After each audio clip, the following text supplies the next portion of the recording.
Hey everyone, welcome to my channel. My name's Lee. You're watching Dark Roots Creations, and this is my mid-year book freakout tag.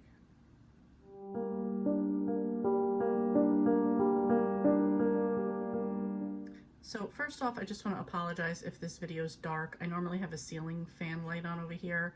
I'm replacing that and I had some technical difficulties, so I'm without that light right now. I did try to put a light on in the background, so hopefully it's not too dark. Anyway, I've done this video, I think this is my third year doing it. I always find this one fun, so let's get into it. First question, best book you've read so far in 2023? It would be impossible just to narrow this down to one book, so I'm going to pick one book from 3 different genres. First up, I have romance, and for that one, I chose 1225 Christmas Tree Lane by Debbie Macomber. This is number 12 in the Cedar Cove series. It was just Christmas time. It was just almost the end of the books. I think after this, there was just Welcome Back to Cedar Cove. But up to this point, it was just like a wrap up of all the people we've met along the way, all of them sharing a Christmas and the holidays together. So it was just like the perfect wrap up, 5 stars. Then for the middle grade category, I chose B is for Blended by Lindsay Stoddard. In this book, B and her mom are moving, her mom is getting married to Wendell, and they're all moving into a house together. So it was always just B and her mom and like the neighborhood they grew up in, and now they're moving in with Wendell and his sons, and B is not happy about it because she liked things just as they were. She loves to play soccer. Soccer is life, and she finds out that like there's not really going to be a girls soccer team, and so it's sort of like her and a bunch of girls like fighting for the right to have their own team, and you know, at some point her family coming and stepping in to like kind of be on her side. So really it was like the blending of the families together. It was really cute, 5 stars. I absolutely love this book. And then for the thriller, I chose The Overnight Guest by Heather Goodenkoff. This was the first Heather Goodenkoff I read. I loved it. It was about a woman who's a writer. She kind of puts herself in an isolated situation where she can finish writing her book. There's a snowstorm, some unexpected visitors show up at her house, and then from there a bunch of other things went on. I don't want to give anything away for this. This was super, and I don't normally use the word, but this was super atmospheric, super suspenseful and tense. Absolutely recommend this one. Yeah. I mean, I've read a lot of good thrillers already. I actually had a ton of 5 stars already I've read this year, but this one just like stood out the most. So definitely recommend that one. Number 2, best sequel. For this, I chose Hellbent by Leigh Bardugo. This is number 2 in the Alex Stern series. It's hard to talk about this one without giving anything away, so I'm just going to read a quick little blurb and leave it at that. So it says, find a gateway to the underworld, steal a soul out of hell. A simple plan, except people who make this particular journey rarely come back. But Alex is determined to break Darlington out of purgatory, even if it costs her future at Leth and at Yale. I think Leth is how you pronounce like the group, the society, whatever that she's in. The genres for this are fantasy, fiction, horror, mystery, urban fantasy, adult, and paranormal. So that kind of gives you like an idea of where this book is at. Absolutely loved it. I was really happy to get back into this world. It was a long time between books 1 and 2, so hopefully book 3 doesn't take as long. Number 3, a new release you haven't read yet, but you want to. Actually, this book is coming out on June 27th, and this is Misfortune Cookie by Vivian Chen. I believe this is number 9 in the Noodle Shop series. Love this series. Can't wait for this to come out. The general idea of the story is we follow a woman named Lana Lee whose family owns the Holy Noodle Shop, where she manages the shop. She solves mysteries with her best friend Megan, and she dates a cop turned detective, so, or private eye. So we are just like following along with her antics and what goes on as they're solving mysteries. This is a cozy mystery series. And I really like this one.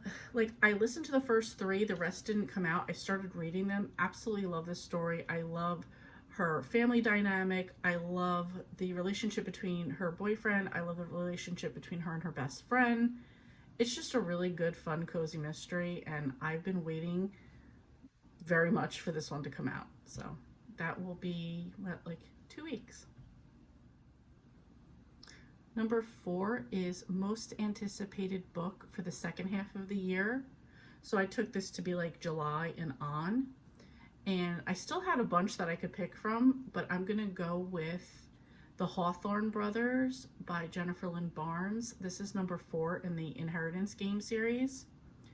And so in the first trilogy of this, we are following a girl named Avery who is left this inheritance of the, I forget the grandfather's name, but the Hawthorne patriarch, and basically like everything is left to her. She doesn't really even know who this guy is, and it's like 3 books of figuring out all these like riddles and puzzles and mysteries to figure out like why she got this and why it was left to her.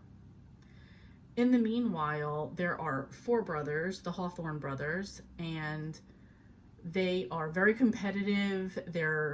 They're just all about winning. That's why the first part of this, the first trilogy, was, it was almost like give Avery something, but like drive the grandsons crazy, like having to figure out the mystery of why they didn't get it. So I don't know what this one's about. It just says 4 brothers, 2 missions, 1 explosive read, and the stakes have never been higher. So I absolutely loved the first trilogy, so I'm looking forward to this one. And it comes out on August 29th. Number 5, biggest disappointment. For this one, I'm going to go with Hint in the Hashtag by Kathy Daly. I almost said Kelly. Kathy Daly. This is number 19 in the Inn at Holiday Bay, another cozy mystery series. I've really enjoyed most of the series so far. This one just was like a dud. I can't even really remember or tell you what it was about. I gave it 2 stars, which was my lowest rating so far this year. Number 6, biggest surprise. For this one, it's not necessarily a book, it's a series. And for this, it was the Cedar Cove series by Debbie Maycomer. I had originally read, I think, like the first 4 last year. And last year, my plan was to absolutely blow through the whole series. Didn't happen. It was a lot slower moving than I thought it would be. I just kind of dragged my feet with it a lot and just wasn't interested as much as I thought I would be. So didn't complete that goal last year, put it on for this year, and then like I had planned it out for the whole year and like blew through it in like the first 2 months and absolutely loved it. So I think I had like I said, I had read up to 4, so I had 5 through 12. There was a novella, 2 novellas in there, and then like well, I guess a 3rd novella, because the last one was Welcome Back to Cedar Cove. It's multiple years later and you're just following up on some of the families. I've really enjoyed this, and like this is my biggest surprise because I thought it would be slow moving the whole time, and it absolutely wasn't. Number 7 is favorite new author, either a debut or new to you author. This is new to me author, and I have been reading a lot of good new to me authors, but I'm gonna go with Heather Goodenkoff for this one. I read The Overnight Guest, which I gave 5 stars, and then This Is How I Lied, which I gave 4.5 stars. Really enjoyed. I love the way that she writes. I'm really into these, and I will continue to read more by her. And considering I broke up with Riley Sager last year, I'm glad that I could take on somebody else as a new favorite author. Number 8, newest fictional crush. I don't actually have crushes on people in books most often. And I think that's partially because when I'm reading like a romance or something, I've acknowledged in my mind that this person belongs to somebody else. So they're just kind of off limits to me. If I have to pick somebody, I'm going to pick Darlington from the Alex Stern series. He's kind of like that nerdy, smart, rich, loner type. I don't know. Number 9, new favorite character. This is easy. I just finished reading the book, The Lies I Tell by Julie Clark, and the character is Meg Williams. She is a con artist. She's a con artist with a purpose, con artist with a conscience. She's played many different roles to get where she needs to get what she needs to get done. Currently in this book, she is a realtor in California and only dealing with like high-end clients.